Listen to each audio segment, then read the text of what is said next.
아멘. 네, 이 시간 누가복음 말씀 28번째 시간으로 3장 7절로 14절까지 말씀을 전하겠습니다. 먼저 지난 시간에 보았던 3장 7절로 9절까지 말씀에서 저와 여러분은 요한이 본격적으로 회개의 말씀을 강력하게 선포하고 있는 것을 함께 볼 수가 있었습니다. 세례를 받기 위해서 모여들었던 사람들에게 요한은 아주 강력하게 외쳤습니다. 7절에 보시면 독사의 자식들아 라고 외치면서 아주 강력한 메시지를 선포했죠. 독사의 자식들아 라는 말은 그냥 원색적인 비난이 아니라 이런 의미를 가지고 있습니다.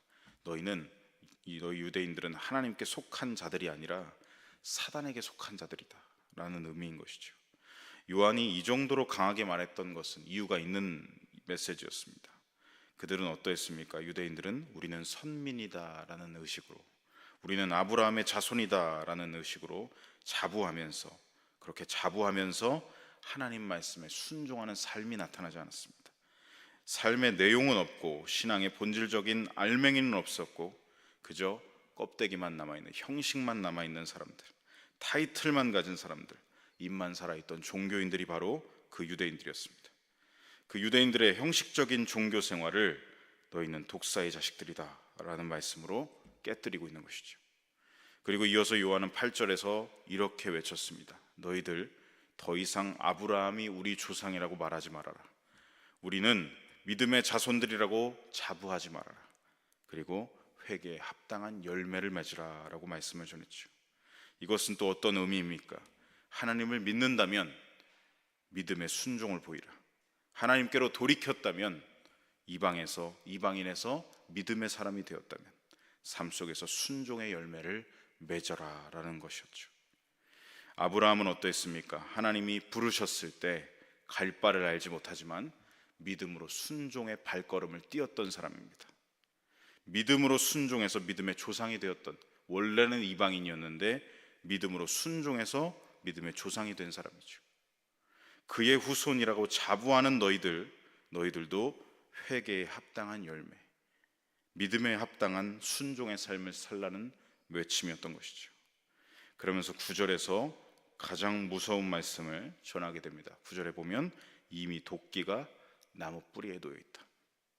이제 곧 하나님의 심판이 머지않았음을 전하면서 이 유대인들에게 빨리 회개의 촉구를, 회개에 합당한 열매를 맺으라는 말씀을 전했던 것이죠. 이렇듯 요한의 외침은 강력했습니다. 그가 전했던 강력한 이 회개의 메시지에 대해 사람들이 드디어 반응을 보이기 시작합니다. 그 반응이 바로 10절로 14절까지 말씀에 나타나 있죠. 이 회개의 메시지를 들은 사람들의 반응이 어떠했는지가 나타나고 있습니다. 먼저 10절 말씀을 우리 화면을 통해서 함께 읽어보겠습니다. 무리가 물어 이르되 그러면 우리가 무엇을 하리이까? 그러면 우리가 무엇을 하리이까? 강력한 이 회개의 말씀을 들은 사람들 중에 많은 무리가 마음에 찔림을 받았습니다. 그리고 그 마음을 가지고 요한에게 질문했습니다. 그러면 우리가 무엇을 해야 하겠습니까? 9절에서 말했던 그 도끼에 찍히기 전에, 심판이 오기 전에 우리가 어떻게 해야 하겠습니까? 다급한 질문이었죠. 성도 여러분, 이 반응을 어떻게 느끼고 계십니까? 무서운 심판 앞에서 이러한 반응을 나타내는 것이 당연한 것이고 정상적인 반응이지요. 그런데 문제가 무엇입니까?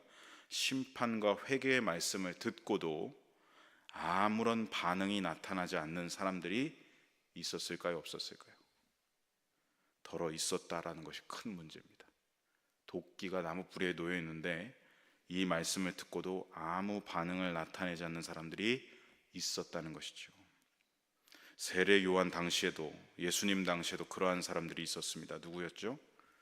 대제사장, 서기관들, 바리새인들, 유대 장로들, 이런 종교 지도자들이 아무런 반응이 없던 사람들이었습니다. 도끼가 나무뿔에 놓여 있다고 전에도 마치 나와는 아무런 관계가 없다는 듯이 반응이 없는 사람들이었죠. 자신들은 자부했습니다. 아브라함을 통해서 우리는 이미 선민이다, 선택받은 자손이다, 하나님의 축복과 구원 안에서 우리는 누리고 있는 사람들이다 라고 자부하면서 아유, 괜찮아, 난 심판으로부터 안전해, 그렇게 맹신했던 사람들이 바로 이들이었죠. 여러분, 그 당시에도 이런 사람들이 있었는데, 그렇다면 오늘날은 어떻겠습니까? 오늘날에도 있습니다. 회개의 메시지 앞에, 심판의 말씀 앞에 반응을 보이지 않는 사람들은 여전히 오늘날에도 있습니다. 뭐 세상 사람들이야 무신론자들도 있고 종교에 대해 무관심한 사람들도 있으니 나랑 상관없는 말씀으로 그냥 무시하고 지나치는 사람들이 있지요. 그런데 문제가 무엇이냐면, 교회 안에도 회개의 메시지를 듣고 심판의 말씀을 듣고도 여전히 반응이 없는 사람들이 나타나고 있다는 것이 큰 문제입니다. 말씀을 듣는데 머리로만 아멘 하는 반응, 머리와 입으로는 아멘 하지만 사실 아멘이 아니죠. 삶에서 아멘 하지 않으면 말씀에 무반응하는 것과 마찬가지입니다. 반응하지 않는 것이나 마찬가지입니다. 우리는 머리로만 아멘이 아니라, 입술로만 아멘이 아니라 그 아멘이 내 가슴을 울리는 감격의 아멘이 되어야 되고, 회개의 아멘이 되어야 되고, 그리고 삶으로 나아가서는 어떻게 되겠습니까? 우리의 손과 발이 아멘으로 움직이고 순종까지 나아가는 아멘이 되어야 진짜 아멘인 것이죠. 지난 수요일 저녁에도 말씀드렸지만 이단 중에 구원파가 있습니다. 그들은 어떤 교리를 가지고 있죠? 이미 구원받았으니 나는 무죄이니 자유롭게 아무렇게 쾌락을 즐기며 살아도 그 구원은 취소가 되지 않는다, 이런 교리를 믿는 사람들입니다. 말도 안 되는 어불성설의 교리죠. 그런데 이 시대의 많은 크리스천들이 구원파는 아닌데 구원파처럼 사는 사람들이 너무나 많습니다. 구원파의 교리는 믿음과 삶이 따로 노는 교리입니다. 믿음 따로 삶 따로의 교리죠. 한 번 구원받았으니 땡, 그 후엔 여전히 삶의 변화가 없이 여전히 세상에 속한 사람과 다를 바가 없이 살아가는 것, 그런 크리스찬들이 너무나 많다는 것입니다. 예수님 때문에 내가 구원을 받았다면, 건짐을 받았다면 이제는 하나님께 속한 자들로 살아가는 것이 맞죠. 여러분, 그러지 않은 사람들이 너무나 많습니다. 이 독사의 자식들아 라는 말은 오늘 그러한 사람들에게도 해당되는 말씀이지 않을까요? 믿음이 있다고 말하면서 여전히 쾌락 속에 살아가고, 믿음이 있다고 말하면서 다시금 죄의 노예로, 죄의 종으로 살아가고 있다면, 문제는 구원파는 아니지만 많은 크리스천들이 이러한 삶으로 우리가 받은 구원에 대해서 잘못 오해하고 왜곡하고 오용하고 남용하면서 살아가고 있는, 이것이 큰 문제라는 것입니다. 성도 여러분, 우리는 이제 예수님 때문에 구원받았으니 땡, 끝난 게 아니라 믿음으로 믿음에 이르러야 합니다. 시작할 때도 믿음으로 칭의, 의롭다 여기심을 받았다면 과정 중에도 믿음으로 성화가 돼야 되고, 마지막에도, 마지막 날에도 믿음으로 영화롭게 되는 것입니다. 예수님 때문에 나를 의롭게 여기신다는 믿음은 예수님이 다시 오시는 그 마지막 날까지 지속되어야 한다는 것이죠. 오직 의인은 무엇으로 말미암아 살리라? 믿음으로 말미암아 살리라. 예수님이 나를 구원하셨다는 은혜에 대한 믿음으로 말미암아 현재를 계속해서 살아가는 것입니다. 은혜만 받고, 과거에 내가 예수님을 만난 시점에 은혜만 받고 구원만 받고 땡이 아니라 은혜 받은 사람답게 바울처럼 복음의 빚진 자, 이 마음으로 살아가는 것이 참 신앙인 것입니다. 그게 우리를 의롭다고 여겨주신 하나님께 반응하는 정상적인 삶의 모습, 거룩입니다. 하나님 말씀하셨습니다. 내가 거룩하니 너희도 거룩하라. 이 말씀에 우리 머리도 입술도 아멘 해야 되지만 내 가슴도 감격의 아멘이 나와야 되고요, 예배당 문 밖에 나가서 진짜 아멘이 나와야 됩니다. 보혜사 성령님의 인도하심을 따라서, 여전히 난 연약하고 부족하지만 성령님의 이끄심을 따라서 내 손과 발이 아멘으로 순종하면서 살아가는 것이 거룩입니다. 구원파가 아니지만 구원파처럼 살아가는 무늬만 크리스천. 요한이 말씀을 외치던 당시 유대인들 중에도 무늬만 하나님의 백성인 자들이 있었고, 안타깝지만 오늘날에도 그러한 무늬만 크리스천들이 있다는 것이죠. 무늬만 크리스천은 사실 말씀을 들어도 말씀을 듣지 않는 사람들이라고 할 수 있습니다. 말로만 아멘하지만 속에서 무의식 속으로 여전히 난 괜찮아, 나에게 해당되는 말씀이 아니야, 저 말씀은 나랑 상관이 없어. 오히려 이런 반응들도 있죠. 저 말씀은 내게 주시는 말씀이 아니라 그 사람이 좀 들어야 돼, 걔가 좀 이 말씀을 들어야 되는데. 여러분, 이런다면 사실은 말씀을 아예 안 듣고 있는 것이나 마찬가지인 것이죠. 여러분, 하나님의 말씀을 듣는다는 것이 무엇이겠습니까? 하나님께 참으로 죄를 용서받고 의롭다 여김을 받은 사람은, 예수님의 보혈의 은혜를 아는 사람들은 하나님 말씀 앞에서 나의 회개할 것을 발견하는 사람들입니다. 너의 회개를 발견하는 게 아니라 나의 회개를 발견해야죠. 성경 말씀 앞에서, 그리고 예배 시간에 선포되는 말씀 앞에서, 그리고 내가 개인적으로 큐티하며 주시는 말씀 묵상 속에서 하나님 말씀에 아멘, 이것은 오늘 나에게 주시는 말씀이구나 하며 엎드리는 사람이 진짜 말씀을 듣고 있는 사람입니다. 말씀을 듣고서는 평가하는 태도가 아니라, 전하는 메신저가 누구냐, 설교자가 누구냐, 스피커가 누구냐에 따라, 말씀을 보고 듣는 내 감정 상태에 따라 그렇게 말씀을 감흥으로 느끼고 평가하는 태도가 아니라, 성경을 읽을 때나 예배 말씀 시간에나 말씀 묵상 중에나 오늘 내게 주시는 말씀으로 받아들이는 사람, 그 말씀을 내 삶에 적용하는 사람, 실천하고 순종하는 사람, 이러한 사람이 진정 말씀을 듣는 사람입니다. 그러니 이 10절에 나오고 있는 반응은 말씀을 듣는 사람들의 반응이 맞는 것이죠. 그러면 우리가 이 말씀을 듣고 어떻게 해야겠습니까? 이 반응은 정상적인 반응인 것이죠. 주신 말씀을 우리가 어떻게 적용해야 하고 어떻게 순종해야겠습니까? 알려주십시오. 이러한 질문이죠. 진정으로 말씀을 받아들인 사람들의 올바른 질문인 것입니다. 사랑하는 성도 여러분, 저와 여러분 모두가 하나님 말씀 앞에서 말씀을 진정으로 듣는 사람들이 되시길 소망하고 축복합니다. 성경을 통해서, 말씀 시간을 통해서, 말씀 묵상을 통해서 우리에게 하나님 말씀을 들려주시고 부어주실 때 진정한 아멘으로 받는 저와 여러분, 우리 모두가 되시길 간절히 소망합니다. 그러면 우리가 무엇을 해야겠습니까? 이 말은 우리가 어떻게 순종하고 적용하고 순종해야겠습니까? 라는 말이죠. 이 질문을 들은 요한은 이제 회개의 말씀에 대한 적용과 실천의 말씀을 전해주기 시작합니다. 11절 보시면 11절 말씀 우리 함께 읽어보겠습니다. 대답하여 이르되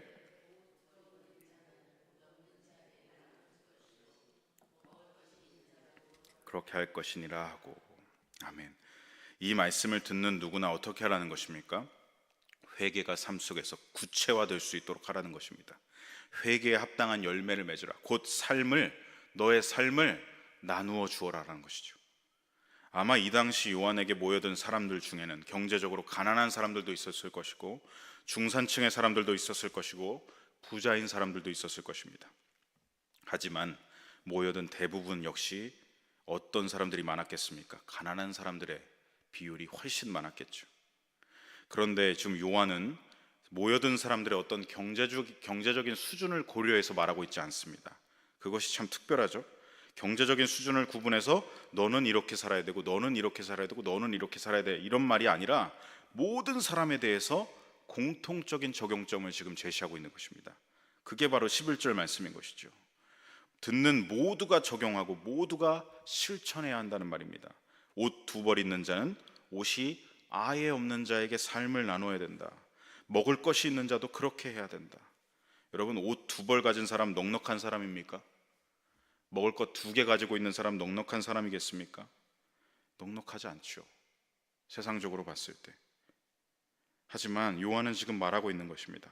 옷을 2벌 가진 사람일지라도, 먹을 것을 2개 가진 사람일지라도 이렇게 스스로 질문해야 된다는 것이죠. 하나님께서 왜 나에게 2개를 허락하셨을까? 일용할 양식 하나면 되는데 왜 지금 나에게 2개를 허락하셨을까? 스스로에게 질문하고 적용해서 2개를 다 내가 취하라 욕심으로 반응하지 말고 필요한 자에게 그 하나를 나누어 주라는 것입니다.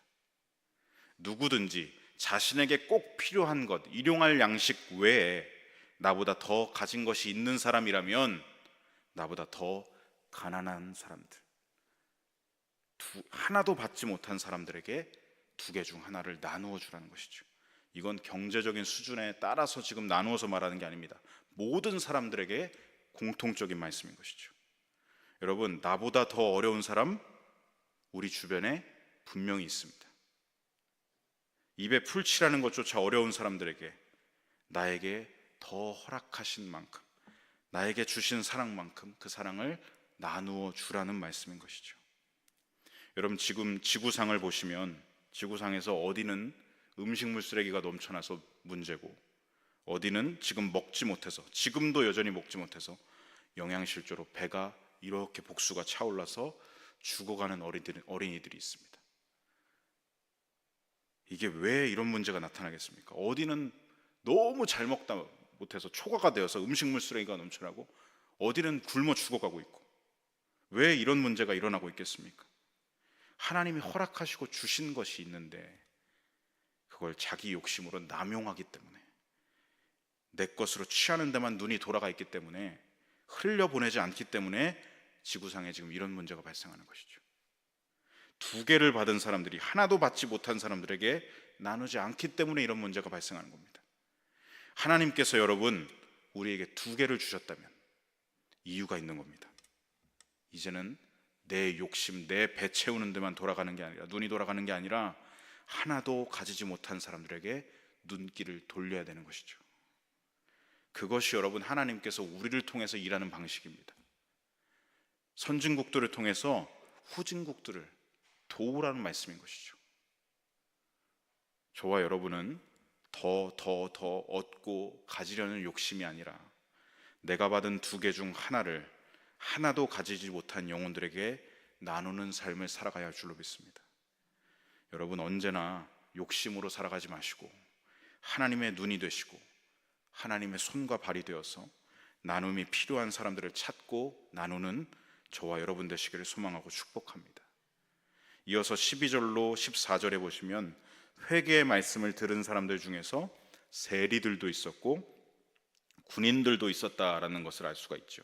그들도 이 말씀 앞에서 반응을 보이기 시작합니다. 그들은 어떻게 반응했을까요? 우리 12절로 14절까지 말씀 함께 읽어보겠습니다. 세리들도 세례를 받고자 하여 와서 이르되 선생이여 우리는 무엇을 하리이까 하매 이르되 부과된 것 외에는 거두지 말라 하고, 군인들도 물어 이르되 우리는 무엇을 하리이까 하매 이르되 사람에게서 강탈하지 말며 거짓으로 고발하지 말고 받은 급료를 족한 줄로 알라 하니라. 자, 세리와 군인들도 이 요한의 말씀을 듣고, 회개의 말씀을 듣고 같은 반응을 지금 보이고 있습니다. 우리가 무엇을 해야 되겠습니까? 정상적인 반응이라고 말씀드렸죠. 그러자 요한은 세리들에게 맞는 구체적 적용과 실천의 말씀을 전해주고, 또 군인들에게 맞는 구체적 적용과 실천의 말씀을 전해줍니다. 여러분, 먼저 세리를 보시면 12절로 13절까지 말씀 보시면, 여러분 세리가 어떤 사람들이죠? 세리는 오늘날로 말하면 세무 공무원들입니다.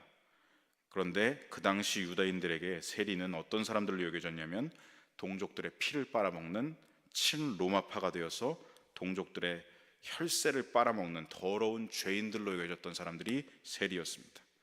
세리들은 로마 정부에서 위임받은 유대인들이었습니다. 동족들에게 그들이 세금을 거두어 드리는데 로마로부터 부여받은 그 힘을 이용해서, 자신들의 직책을 이용해서 로마에서 정한 세금보다 더 배로 불려서 자기들이 그 착복한 것을 자기 배를 불렸고, 그리고 그중 일부는 또 어떻게 했겠습니까? 로마 관료들에게 로비로 뇌물을 주면서 그 세리 직책을 유지했던 사람들이 바로 세리였습니다. 그래서 세리는 동족들로부터 인간 취급을 받지 못했습니다. 아무도 존중하지 않았고 경제적으로 부유한 사람들이었음에도 불구하고 누구도 부러워하지 않았던 그런 사람들이 세리였습니다. 그런데 그러했던 그들이, 인간 취급도 받지 못했던 사람들이 지금 회개의 말씀을 듣고 요한에게 나와서 우리가 그러면 이제 어떻게 이 도끼 앞에서 이 말씀을 적용하고 실천해야겠습니까? 질문하고 있는 것이죠. 그러자 요한은 이렇게 대답합니다. 간단했습니다. 13절, 부과된 것 외에는 거두지 말라. 세리를 그만둬라가 아니라 뭐라고 말하고 있죠? 너 부여받은 그 자리에서, 허락받은 그 자리에서 하나님의 공의로 행동해라. 부정한 짓을 저지르지 말라는 것입니다. 그렇게 해서 세리가 부패한 자리가 아니라 하나님의 공의를 드러내야 하는 자리임을 너의 삶으로 하나님께 영광을 돌리라는 것이죠. 그들에게 맞는 아주 명확하고 정확한 말씀을 전하고 있습니다. 여러분, 그렇습니다. 말씀을 통해서 성령께서 역사하시면 돈에 눈이 돌아가 있던 세리도, 돈이라면 무슨 부정한 짓이라도 저지르는 세리도 어떻게 됩니까? 회개로 나아갑니다. 성령의 역사인 것이죠. 그리고 그가 어떻게 삶을 돌이켜야 하는가 성령님께서 정확하게 말씀해 주십니다. 성도 여러분, 우리가 말씀을 듣고 내 삶에 어떻게 적용해야 될지 적용점을 모르겠습니다. 고민이나 어려움을 느끼기 전에 우리는 무엇을 해야 되냐면, 들은 말씀을 통해서 성령님, 나에게 원하시는 것이 무엇입니까? 내가 삶 속에서 무엇을 해야겠습니까? 성령님께 귀를 기울이면 성령께서 우리에게 적용점을 주시고 무엇을 실천해야 하시는지를 알려주십니다. 그게 보혜사신 것이죠. 우리를 도우시는 분 아니십니까? 여러분, 모든 말씀을 적용할 때 항상 두 가지 원리를 적용하시기 바랍니다. 두 가지 무엇입니까? 모든 말씀 적용은 하나님의 공의와 하나님의 사랑, 공의와 사랑의 뜻대로 내 삶이 적용하고 실천해야 한다. 이것이 바로 이 두 가지 원리인 것이죠. 모든 말씀을 들었다면 나의 삶 속에서 하나님의 공의를 실천하고 하나님의 사랑을 실천해야 합니다. 이게 바로 적용의 두 가지 원리입니다. 이어지는 군인들에게 주시는 말씀도 보시면 이 원리가 그대로 적용되고 있는 것을 우리가 볼 수가 있습니다. 14절 중반절에 보시면 군인들에게 이런 적용의 말씀을 주시죠. 사람에게서 강탈하지 말며, 첫 번째 강탈하지 말며, 두 번째 거짓으로 고발하지 말고, 세 번째 받는 급료를 족한 줄로 알아야 된다. 첫 번째입니다. 사람에게서 강탈하지 말아라. 여러분, 군인들은 어떤 사람들이죠? 무기를 들은 사람들입니다. 그리고 나라로부터 공권력을 부여받은 사람들, 힘을 가진 사람들이죠. 무기와 힘을 가지고 다른 사람들을 짓밟는다면, 다른 사람의 것을 강탈한다면 그건 여러분 군인이 아니라 강도들입니다. 이 역시도 하나님의 공의와 사랑으로 적용하고 실천하는 것이죠. 두 번째입니다. 거짓으로 고발하지 말라.